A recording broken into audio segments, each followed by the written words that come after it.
Hi friends, ఎలా ఉన్నారు? బాగున్నారా? నేనైతే చాలా బాగున్నానండి. నేను వచ్చేసి ఆంధ్ర స్టైల్ గుత్తి వంకాయ కర్రీ మసాలా గుత్తి వంకాయ కర్రీ చేస్తున్నాను. ఇప్పుడు దానికి ఏమేమి కావాలో వాటి ఐటమ్స్ చెప్తాను, ఎలా చేయాలో కూడా చెప్తాను.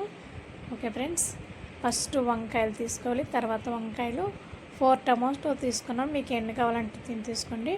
2 ఆనియన్ తీసుకున్నాను. కొంచెం అల్లం తీసుకున్నాను, కొంచెం కరివేపాకు, కొంచెం కొత్తిమీర, కొంచెం పచ్చిమిర్చి ప్రతి ఒక్క దాంట్లో ఎందుకు వేస్తానంటే నేను కారం తక్కువ వేసుకుంటాను, అందుకోసం పచ్చిమిర్చి ఎక్కువ వాడితే మంచిది హెల్త్కి. కారం కన్నా బెస్ట్ అనేది పచ్చిమిర్చి, అందుకే కొంచెం తెల్లగడ్డలు కూడా తీసుకున్నాను. తర్వాత వచ్చేసి టమాటోసు, వంకాయలు బాగా నేను నీట్గా కడిగి పెట్టుకోవాలి.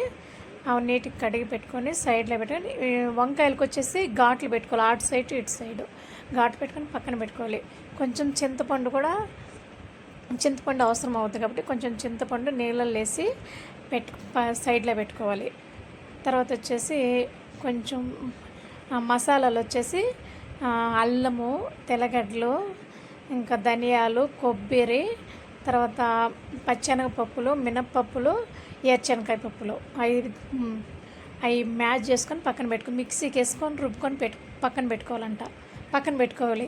తర్వాత వచ్చేసి ఆయిల్ పోసుకొని ఆయిల్ కడాయిలో వచ్చేసి ఈ డీప్ ఫ్రై చేసుకొని లాస్ట్లో వచ్చేసి డీప్ ఫ్రై అయిపోయిన తర్వాత ఇలా మసాలాలు, టమాటాలు అన్నీ వేసి మ్యాష్ చేసుకొని తర్వాత ఈ వంకాయలలో అది మనం పోపుకి రుబ్బుకుంటాం కదా, రుబ్బుకున్న మసాలా వచ్చేసి దీంట్లో వేసిన తర్వాత కలిపెడుతూ ఉండాలి. కలిపెట్టి అయిపోయిన తర్వాత ఇంకంతే ఫ్రెండ్స్, ఇంకేం లేదు. లాస్ట్లో వచ్చేసి మీరు కొత్తిమీర వేసుకోండి, ఇంకా టేస్ట్ బాగుంది. ఉప్పు, కారం మీకు ఎంత సరిపడద్దో అంతే వేసుకోండి. అవన్నీ చెప్పడం లేదు నేను వచ్చేసి మీకు, అంటే ఒక్కొక్కరు చాలా జాస్తి వేసుకుంటారు కారము, కొంచెం తక్కువ వేసుకుంటారు. ఎందుకంటే నేను పచ్చిమిర్చి వేసినా కాబట్టి అందుకే తక్కువ వేసుకున్నా ఫ్రెండ్స్, అంతే, ఇంకేం లేదు. అదే మసాలా గుత్తి వంకాయ కర్రీ సూపర్గా కుదిరింది. థ్యాంక్ యూ సో మచ్ అండి. బాయ్.